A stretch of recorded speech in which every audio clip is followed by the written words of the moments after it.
Bien, de acuerdo a lo prometido en el flyer y de acuerdo a la secuencia que hemos venido realizando en estas últimas semanas, en búsqueda de convertirnos en la mejor versión de nosotros mismos, vale la pena siempre repetir el marco teórico y práctico en el cual nos estamos moviendo en busca de ser la mejor versión de nosotros mismos, algo que ejemplifica, algo que enaltece, algo que nos convierte incluso en egregios personajes, es el ser capaces de santificar el nombre de Dios.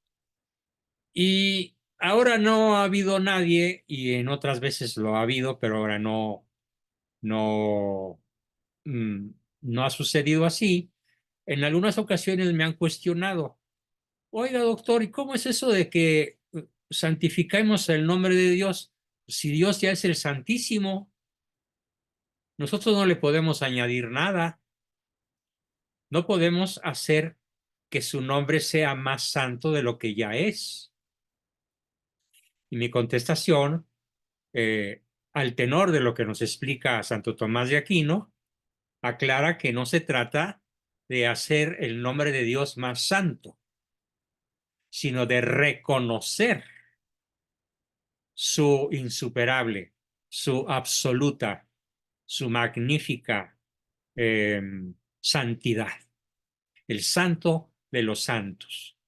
Por eso cuando el sacerdote lleva la custodia eh, en alguna procesión, o cuando lleva la Eucaristía en un cáliz tapado muy discretamente con unos ornamentos especiales, se dice: mira, ese sacerdote va a lleva el Santísimo con él.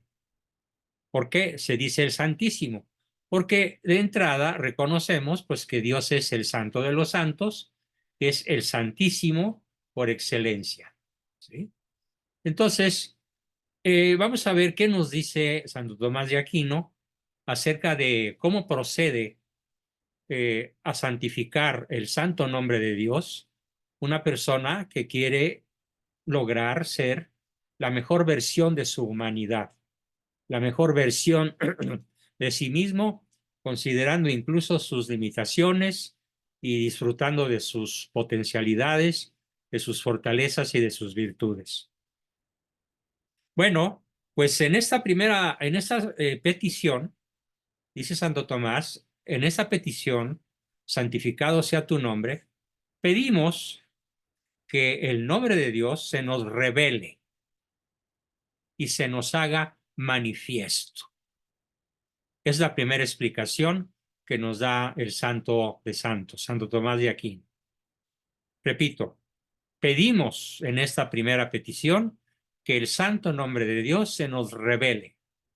No revele de rebelarse, de rebelión, sino revele de revelar con V, como cuando se revela un negativo de fotografía y se nos hace de manifiesto, se nos pone de manifiesto. Para Santo Tomás, este nombre se refiere indistintamente al nombre de Dios Padre, al nombre de Dios Espíritu Santo o al nombre de Dios Jesucristo. Es un nombre admirable porque obra maravillas en todas las criaturas. Como el mismo Jesús nos lo dice en alguno de los evangelios, se los dice a los discípulos: en mi nombre ustedes echarán demonios, hablarán lenguas nuevas que no conocían, cogerán serpientes en sus manos, beberán un veneno mortal y no les hará daño. La cita es de Mateo 16:17. El nombre santificado sea tu nombre es un nombre, el nombre de Dios, Dios Padre, Dios Hijo, Dios Espíritu Santo. Es un nombre digno de amor, pues según dice el apóstol San Pedro, no se nos ha dado bajo el cielo otro nombre que pueda salvarnos. Olvídense de cualquier otra entidad mitológica, histórica, humana, angelical, como quieran imaginarla. Repito esta frase formidable: no se nos ha dado bajo el cielo otro nombre que pueda salvarnos, más que el santo nombre de Dios. Y pedimos que se nos manifieste, que se nos revele. Esto está escrito por San Pedro en su epístola, en su carta Hechos de los Apóstoles, capítulo 4, versículo 12. Y bueno, pues qué duda cabe que la salvación es algo que todo mundo amamos, todo mundo deseamos la salvación, ¿no? Excepto algunos por ahí irredentos como los que sucedieron o nacieron y vivieron en aquellas épocas trágicas de la Revolución Francesa o de la Guerra Civil Española, en donde el deporte de los rojos, de los comunistas, era la blasfemia y clamaban por su condenación, porque ellos adoraban en su locura moral, en su perversidad ética, adoraban al demonio y odiaban a Dios en todas sus manifestaciones y en todas sus acepciones. Y se burlaban incluso de esta frase de San Pedro. Y decían, en vez de decir, no se nos ha dado bajo el cielo otro nombre que pueda salvarnos, ellos decían, no se nos ha dado bajo el cielo otro nombre al que yo pueda odiar más que el nombre de Dios. Frase que se repitió mucho en la Revolución Francesa, se repitió mucho en la época de la Revolución Mexicana y sobre todo en la Guerra Civil Española, probablemente en ese hecho brutal que le costó a España 1 millón de muertos, es donde más se blasfemó del santo nombre de Dios. Y la salvación, pues, es algo que todo el mundo amamos. Así que entonces es un nombre digno, lo voy a decir despacito, de veneración. El santo nombre de Dios es un nombre digno de veneración. ¿Por qué? Pues porque al nombre de Jesús debe doblarse toda rodilla, abro comillas, en el cielo, en la tierra y en el abismo del infierno, como está escrito en Filipenses capítulo 2, versículo 10.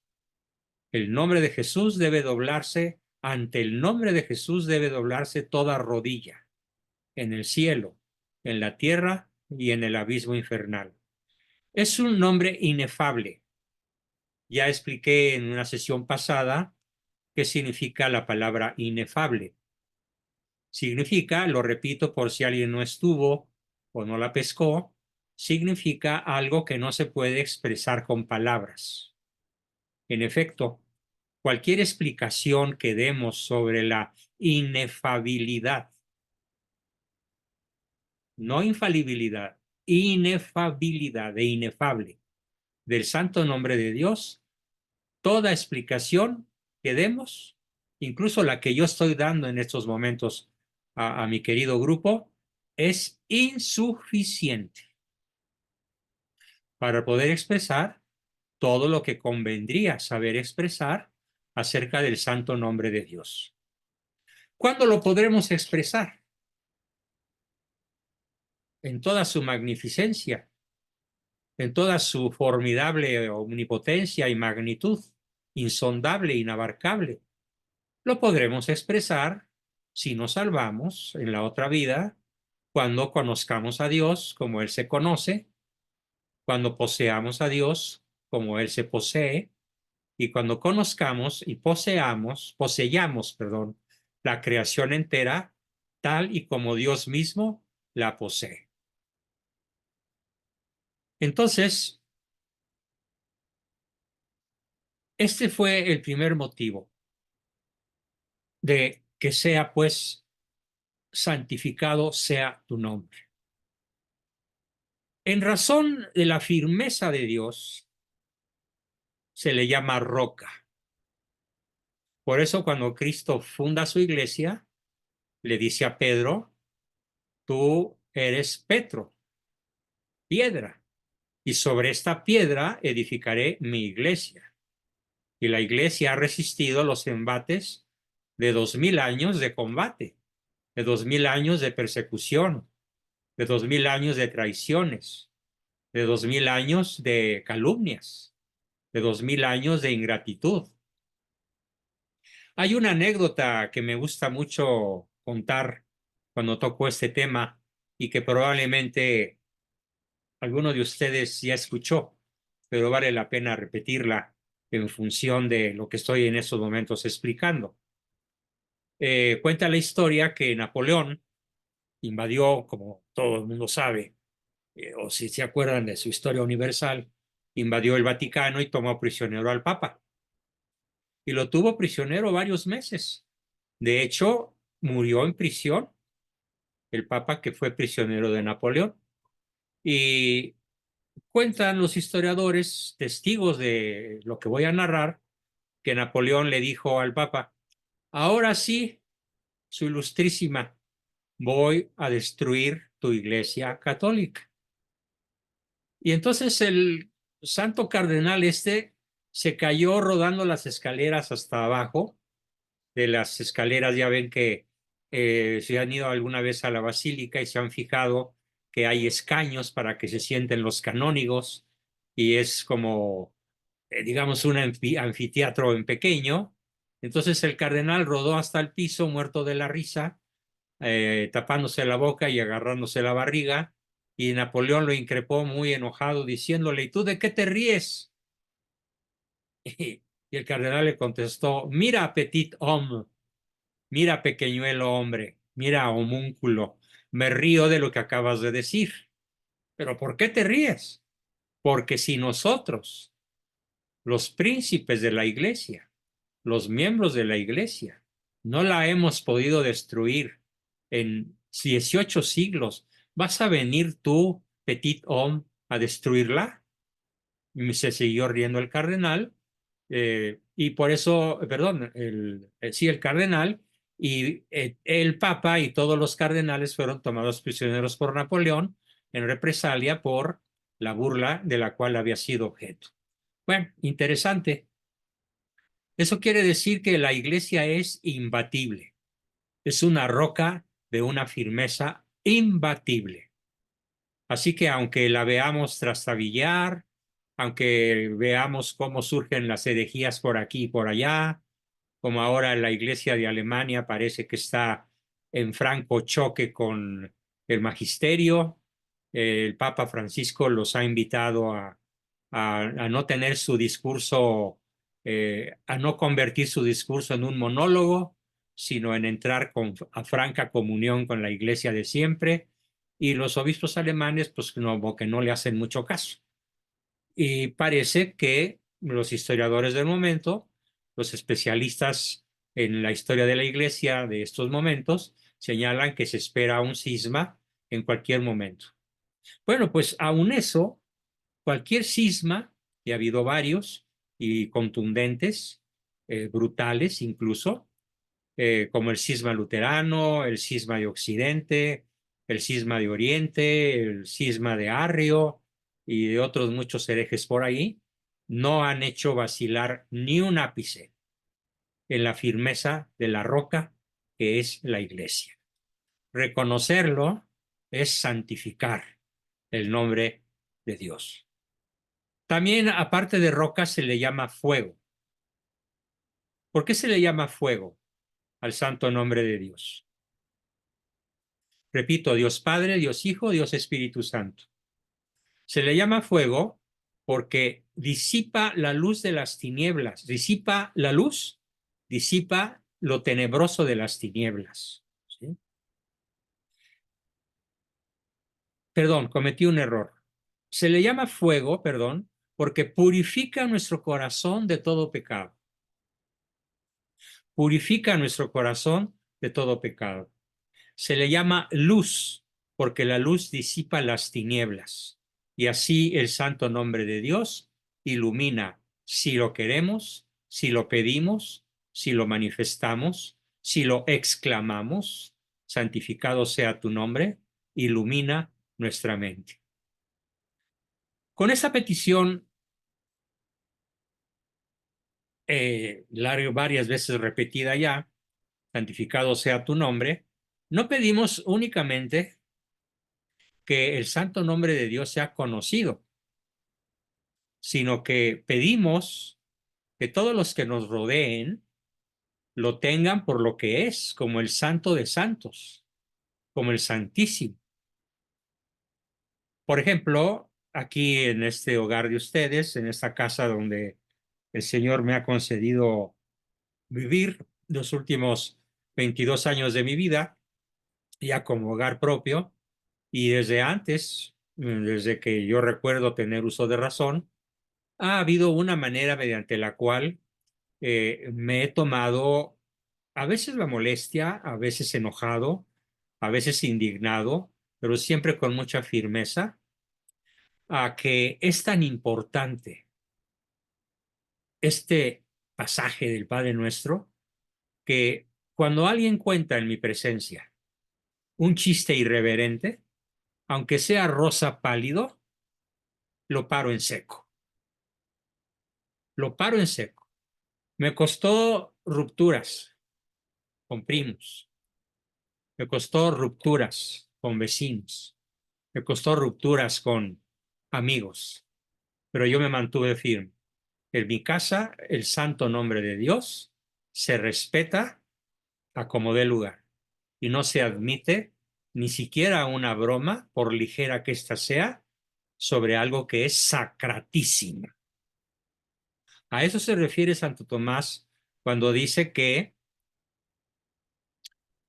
tenemos que actuar de tal manera que quienes nos rodeen, gracias a nuestra verba, a nuestras palabras, a nuestra postura, incluso postura física, que los que nos rodean tengan a Dios por el santo de los santos, que lo reconozcan como tal. Aunque no les guste, aunque no lo entiendan, tenemos que tenerlo en la mente y en el corazón bien claro y tenemos que tener esa firmeza de roca para poder evitar la burla, el sarcasmo, la ironía, el chistorete irreverente, para que el nombre, el santo nombre de Dios sea reconocido como el que es. Otra acepción que nos da Santo Tomás sobre el significado de la expresión santificado sea tu nombre es que al decirlo nosotros, estamos involucrando una característica básica del santo nombre de Dios y es que es su firmeza, la firmeza del nombre. Dado que en ese sentido, solo los santos que están en el cielo pueden ser llamados santos. La Iglesia nunca ha beatificado, nunca ha declarado santo a nadie que esté vivo. Tiene que tener un determinado número de años muerto y tiene que haber logrado cierta cantidad de milagros eh, infaliblemente verídicos, demostrados como tales. Si no, no hay beatificación. Entonces, solamente los verdaderos católicos, los verdaderos adoradores del Santísimo, eh, en la tierra hay que tenerlo bien claro, en la tierra no puede haber santos en el sentido absoluto, porque todos estamos sujetos al cambio continuo. La palabra santo puede significar también lo contrario a lo terrenal y también puede entenderse como teñido en sangre. La palabra santo también puede entenderse como la persona que fue sujeta al martirio y que por lo tanto, por haber sido martirizada en el nombre de Dios, muere y en esos momentos la iglesia lo declara santo, aun cuando no haya una especial ceremonia de beatificación. También, pues, puede entenderse como teñido en sangre, según las palabras del Apocalipsis, en las que se habla de los santos como aquellos que han lavado sus vestiduras en la sangre del Cordero. Eso significa santificado sea tu nombre. Repito este hermosísimo concepto. También puede entenderse como teñido en sangre, según las palabras del Apocalipsis, en las que se habla de los santos como aquellos que han lavado sus vestiduras en la sangre del Cordero, es decir, con la palma del martirio, por nuestra fe. Como aquel famoso Joselito Sánchez del Río, cuando al del llanto de su madre le dijo: mami, mami, nos veremos en el cielo. Además, nunca había sido tan fácil ganarse el cielo. Y después fue torturado y ejecutado, y pues es uno de los más grandes santos mexicanos, a pesar de su cortísima edad de 12 o 13 años. Bien, y para terminar, todavía mi exposición, porque alcanzamos a ver otro versículo del Padre Nuestro, pero hay una última observación que hace Santo Tomás sobre cada una de las peticiones del Padre Nuestro. Esta en especial, santificado sea tu nombre, la relaciona Santo Tomás con el don del Espíritu Santo, cuando el Espíritu Santo descienda sobre la Virgen y sobre los apóstoles, o como cuando por el bautismo desciende sobre nosotros. Y en ese sentido, el bautizado está glorificando, santificando el nombre de Dios. En esta petición también involucra Santo Tomás de Aquino algo muy, muy interesante, que es el santo temor de ofender a Dios. En la vieja pedagogía en la que crecimos muchos de nosotros, sobre todo los que ya pasamos la barrera de los 75 u 80, nuestros abuelos, nuestras nanas, nuestros tíos, por fortuna no mis padres, cometieron un error muy grave. Y el error muy grave, que probablemente alguno de ustedes escuchó en su niñez, fue confundir el miedo a Dios con el santo temor de ofender a Dios, que no es lo mismo. Entonces, muchos niños de mi generación crecieron con el miedo a Dios, con el temor a Dios. Eso no glorifica a Dios. Eso no es coherente con santificado sea tu nombre. No. Lo que realmente queremos decir con el santo temor de ofender a Dios es que tenemos temor a ofenderlo. Como cualquiera de nosotros, cuando ama a una persona verdaderamente, contradíganme si estoy en un error, pero estoy seguro de decir verdad. Cuando amamos verdaderamente a alguien, tememos ofenderla y nos cuidamos muchísimo para que nuestras palabras, nuestro lenguaje corporal, nuestras acciones, nuestras peticiones, nuestras observaciones no la ofendan, no la lastimen, porque tenemos temor de ofenderla a esa persona amada. Bien, en el mismo sentido, santificado sea tu nombre quiere decir que proclamamos que tenemos el don del temor a ofender a Dios. Y finalmente, dentro de esta acepción de santificado sea tu nombre, Santo Tomás nos entrega una última explicación, diciendo que esta frase de santificado sea tu nombre se relaciona mucho con los dichosos. ¿Y quiénes son los dichosos? Los pobres de espíritu, es decir, lo contrario de los soberbios, lo contrario de los pagados de sí mismo, el que ha logrado realmente ser la mejor versión de sí mismo y por lo tanto tiene lo que se llama pobreza de espíritu, es decir, no un espíritu megalómano, no un espíritu hinchado, sino un espíritu postrado, real y sinceramente, ante la grandeza del Santo de los Santos. Y esta primera bienaventuranza la expresa San Mateo, capítulo 5, versículo 3, diciendo, porque de ellos, de los pobres de espíritu, es el reino de los cielos. Así que los que santificamos el nombre de Dios en este sentido, en el sentido del santo temor de ofenderlo y en el santo temor, en el don maravilloso, en la virtud extraordinaria de la pobreza de espíritu, podemos tener la certeza de que nuestros serán los reinos de los cielos, el reino de los cielos. Con esto termino la explicación de este versículo, de esta frasecita hermosísima del Padre Nuestro, que se refiere pues a santificado sea tu nombre. Y nos da tiempo para ver la siguiente, antes de terminar mi exposición. En la siguiente frase del Padre Nuestro vamos a encontrar, venga a nosotros tu reino. Venga a nosotros tu reino.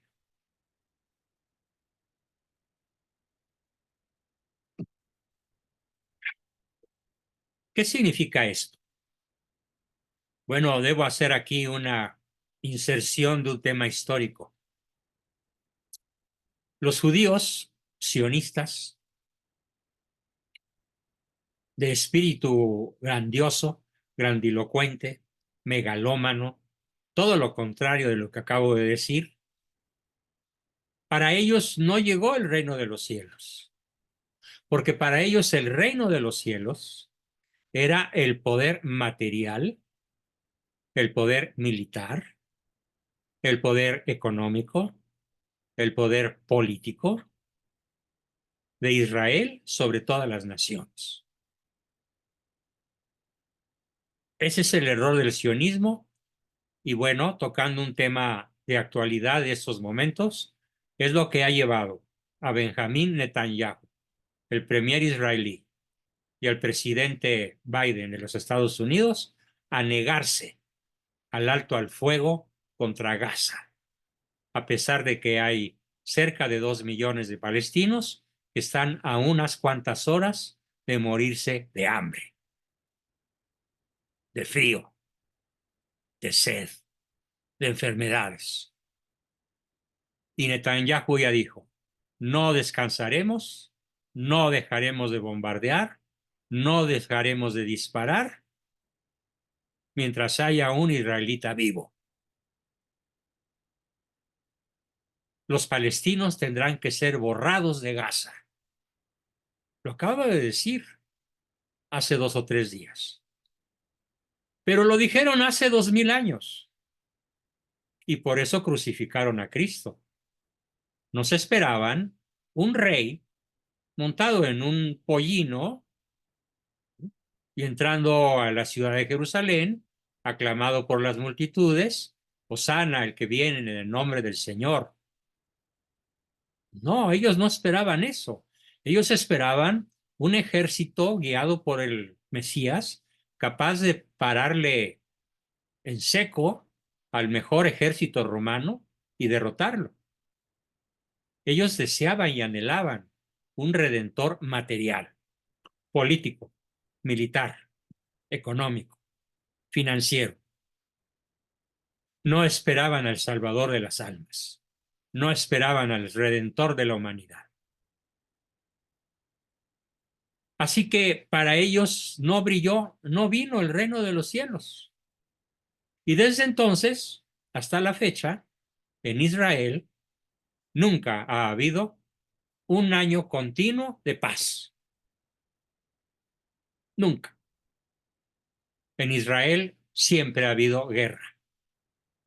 Nunca ha habido paz. Y mientras Israel no se convierta, conversión que se espera ocurra en los últimos tiempos, seguirá habiendo guerra, seguirá Israel aniquilando a cuanto enemigo, entre comillas, se le ponga enfrente. Ahorita ya tiene enfrente 7 naciones árabes declarándole la guerra y estamos en un grave riesgo de una conflagración mundial, porque ya dijeron tanto los rusos como los yanquis que no se van a quedar quietos. Rusia por un lado y Estados Unidos por el otro. Esto es justamente el riesgo de no entender que venga a nosotros tu reino. No se refiere a un reino material. Se refiere a ser elevados al orden sobrenatural. Se refiere a vivir de una manera vigente, profunda, inequívoca, el don de la piedad, que consiste en un afecto cariñoso y respetuoso hacia el propio Papá Dios y hacia cualquier persona sumida en la desgracia.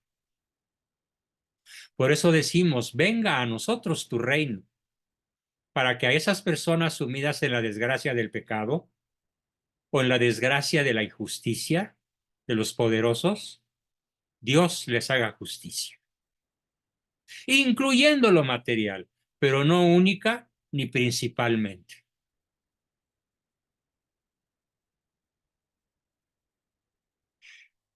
Como Dios es nuestro Padre, pues, debemos mostrarle este afecto cariñoso que nos mueve a suplicarle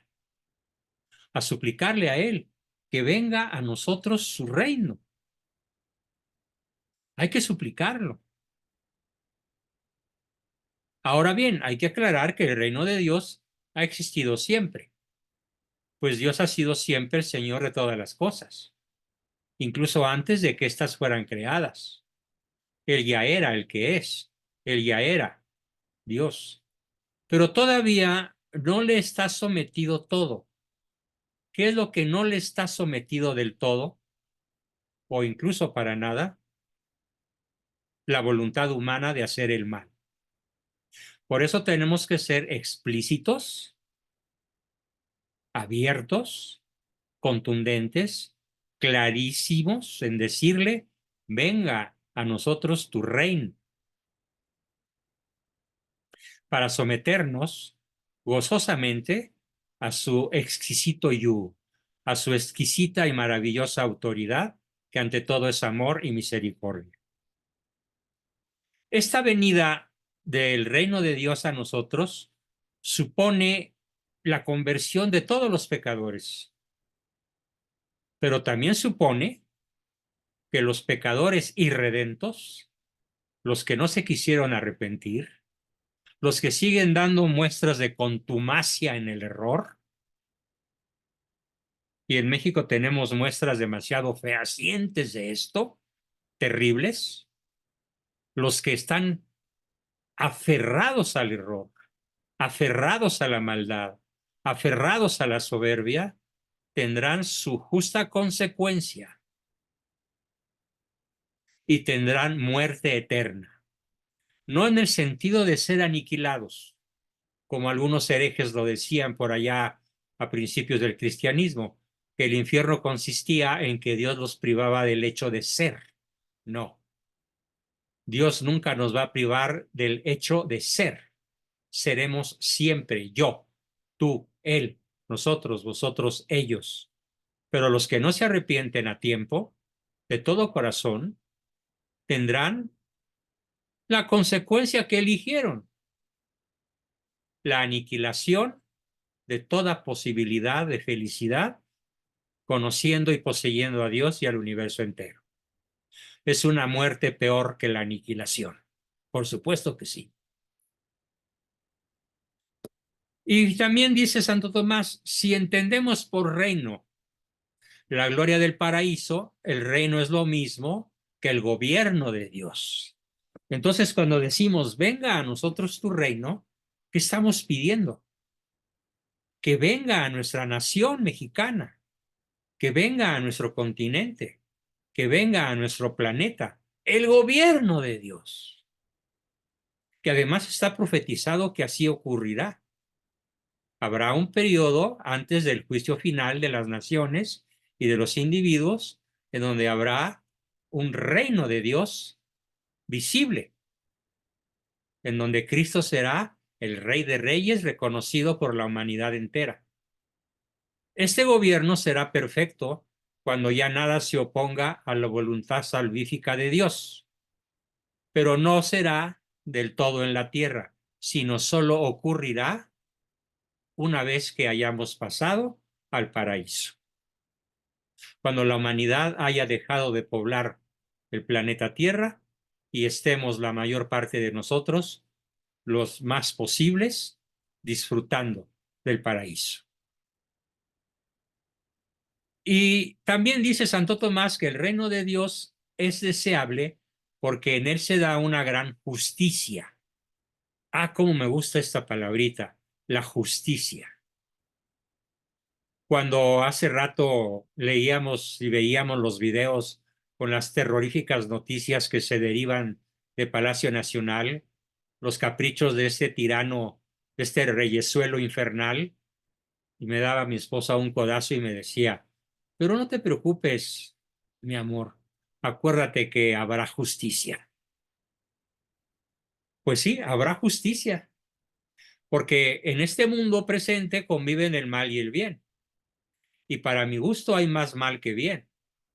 Así que hay que clamar para que venga el reino de Dios a nosotros, porque en él, en el reino de Dios, existe una libertad perfecta y absoluta frente a cualquier esclavitud. En cambio, en el mundo como tal lo conocemos, no existe una verdadera libertad. Porque aunque por ley natural todo el mundo deseamos la libertad, en cierta forma tenemos enormes limitaciones. En cambio, vean qué contraste tan hermoso, en el reino de Dios no solo seremos libres, sino incluso seremos reyes. Sí, reyes en el más estricto sentido de la palabra.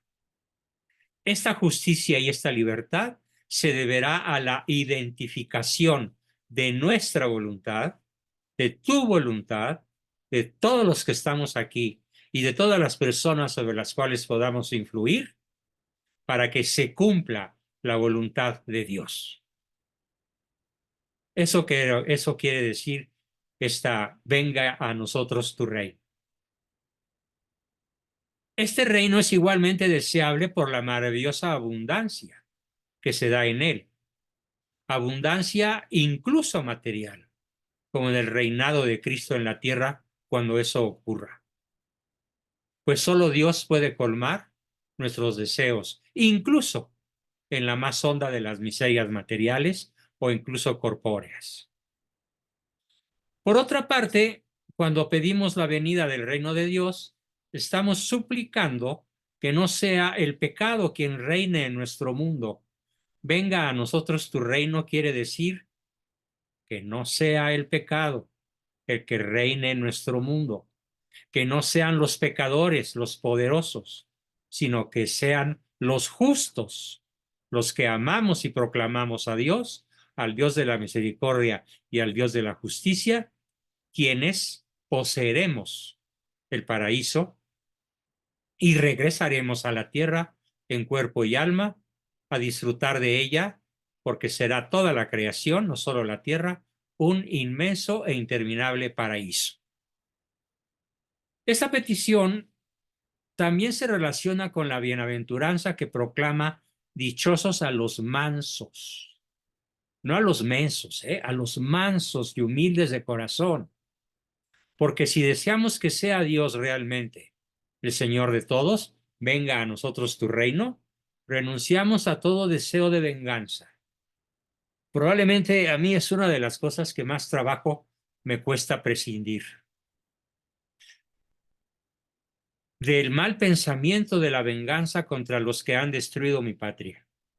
No, después de un combate espiritual interior que a veces dura horas, a veces minutos, a veces segundos, finalmente digo, si yo digo que venga el reino de Dios, que estoy deseando entonces que realmente el Señor sea el Señor de todos. Y al desear que el Señor sea el Señor de todos, me obliga a renunciar a todo deseo de venganza. Si espero la gloria del paraíso, no nos preocupemos pues por las cosas del mundo.